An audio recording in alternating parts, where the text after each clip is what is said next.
Do you remember 2006? Most people would look back at this year with fondness. In the world of gaming, Nintendo released a resurrection of the 2D platformer genre with New Super Mario Bros., as well as their most popular console to date, the Wii. Along with it, a brand new Zelda title. Square Enix added another entry to the Kingdom Hearts series, as well as Final Fantasy.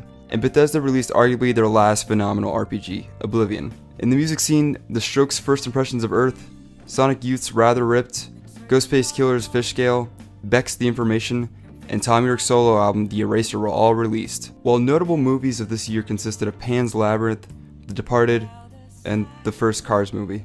Admittedly, that wasn't a very long list, but it was kind of a dry year. This also marks the last year of Cartoon Network's golden age. Let me explain. During 2006, the lineup for Cartoon Network was pretty solid. They had Dexter's Lab, Grim Adventures of Billy and Mandy, Powerpuff Girls, Hi Hi Puffy Amiyumi, Teen Titans, Ben 10, Foster's Home for Imaginary Friends, Kids Next Door, Ed, Edd n Eddy, Class of 3000, and a lot more. But 2007 is looming right around the corner with Spider-Man 3 and Shrek the Third. With it also came something much more sinister.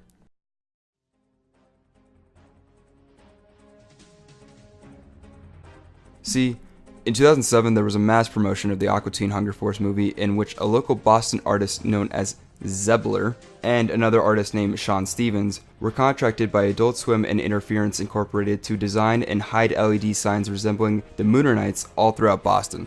Throughout the month of January, they put their seemingly ingenious viral marketing project into action, and discreetly placed in total of 38 of these LED devices in places like overpasses, train stations, and other highly populated, highly visible locations. But on the morning of January 31st, a concerned pedestrian noticed one of these devices on one of Interstate 93's pillars and informed the local authorities of it. Looking now, you see a map of all the different devices found around the city, from the Longfellow Bridge to the New England Medical Center, from Stewart and Columbus Street in the South End to the first device found at Sullivan Square in Somerville. At times, of course, those devices being found and police responding, it paralyzed the city. Not soon after that, an army of emergency vehicles had arrived to assess the situation. Police officers on site had claimed that the devices shared some characteristics with improvised explosive devices. What Zebler and Stevens didn't know was that there was no attempt made by Interference to obtain permits to place these devices. The two artists were arrested that same morning for displaying a hoax device with the motive to cause citizens to feel threatened, unsafe, and concerned. Luckily, they were cleared of all charges in the May of that year. While the two artists were in the clear, Interference and Cartoon Network's asset holders Turner Broadcasting, on the other hand, promptly had the book thrown at them. They both had to pay substantial settlements of $2 million for their reckless stunt. On February 9, 2007, Cartoon Network's executive vice president, Jim Samples, officially resigned due to the embarrassment of the whole ordeal, enacting Stuart Snyder as his replacement. Snyder swiftly started what fans dub as Cartoon Network's Dark Age.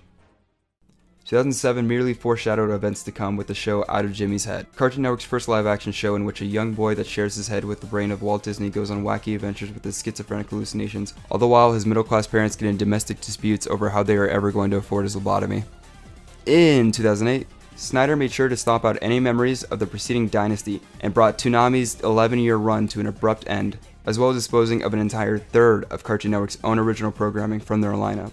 They replaced these shows with forgettable or even abominated programs like Mucha Lucha, George of the Jungle, My Gym Partner is a Monkey, Squirrel Boy, and Johnny Test, but things went from dark to atramentus in 2009. That year, the top-secret project that Snyder had been working on in Ted Turner's basement had escaped.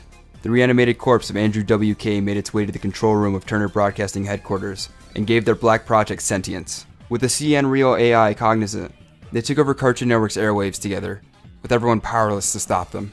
CN Real was a programming block that Cartoon Network had in place from 2009 to 2010 that focused on live-action shows. These shows consisted of programs like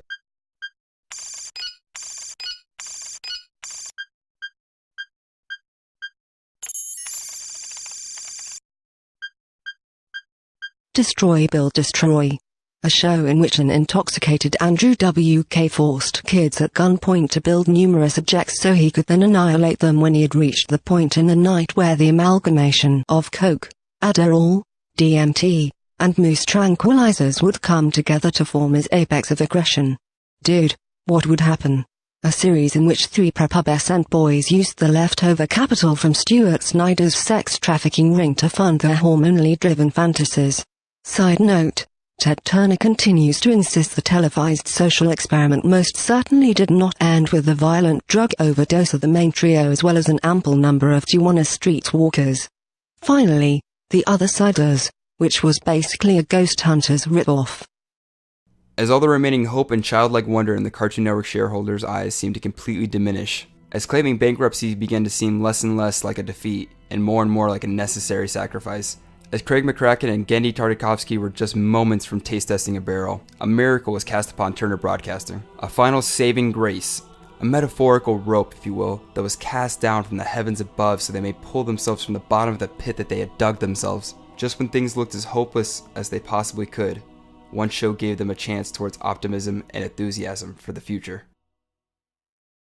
What time is it? What time is it? What time is it? What time is it? What? What time is it? What? I vividly remember sitting in my living room watching Cartoon Network when this commercial came on. Even child me knew that something big was coming. Let's be honest, when you're a kid you have shit taste. That's just a fact. And there's nothing wrong with that. Chances are you haven't been exposed to many good things at that age. You have no frame of reference to compare things. When I was younger I thought the Star Wars prequels were great, because that's what I grew up watching. So when Cartoon Network put stuff like Mucha Lucha, Johnny Test, and Andrew WK in front of me, my naive brain told me that these shows were run by adults, and adults always know what they're doing, so I should just trust them. It wasn't until I was older that I figured out just how wrong I was. Funny thing is, even when I didn't know right from shit, the better part of me still knew something was wrong. I remember only watching those shows because I knew better shows were going to follow them. I found myself being unhappy, but I didn't know why. I thought it was just because I was getting older, and older people don't watch cartoons. I thought like that for a while, until finally on April 5th, 2010, it came. Adventure Time was an instant hit. I went to my local mall and it seemed to change overnight. There were Adventure Time hats, Adventure Time swords, there were backpacks, shirts, toys, DVDs, figures, books, games, and everything else. Cartoon Network was saved. People in my school started saying things like mathematical, unacceptable, poo brain, oh glob, algebraic, so spice, like it was a part of their regular vocabulary. Hot Topic became the Adventure Time store. And at that age, that was the place where you got all your clothes. The amount of pancake mix and bacon that was sold that fiscal year was more than triple of what it was the previous one. Finn and Jake even had their own float in the Macy's Day Parade. But it didn't stop with just Adventure Time. Adventure Time wasn't just the end to Cartoon Network's dark ages, it was also the beginning to Cartoon Network's renaissance. We slowly began getting higher quality and even more experimental programming. Soon after Adventure Time we got Regular Show, which was picked up from a pilot of two guys tripping on acid in a convenience store. Later that same month, Symbionic Titan aired its first episode. May of the following year, The Amazing World of Gumball started its run. Within that same year, the last of CN Reel's programming was cancelled, putting an end to that era entirely. 2 years later, in 2013, the cultural phenomenon of Steven Universe started. But that could be either seen as a good thing or a bad thing, depending on who you are. And within the next 2 years, Over the Garden Walls and We Bare Bears premiered. While these changes didn't happen overnight, it was the slow process that gave these things time to breathe. After all, the flame that burns twice as long burns half as long. Oh wait, that's not right. After all, the flame that burns twice as bright burns half as long. This also gave them a chance to try a plethora of new experimental things, some of which didn't work out, but this is to be expected, and is a necessity for anything to be successful.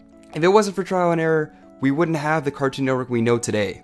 While the original trio of shows are either slated to end or have already, this is an important step into a new era. Something else would come along and hopefully expand and broaden the spectrum of entertainment within Cartoon Network's programming. Or we'll just be stuck with 22-hour long Teen Titan Go marathons.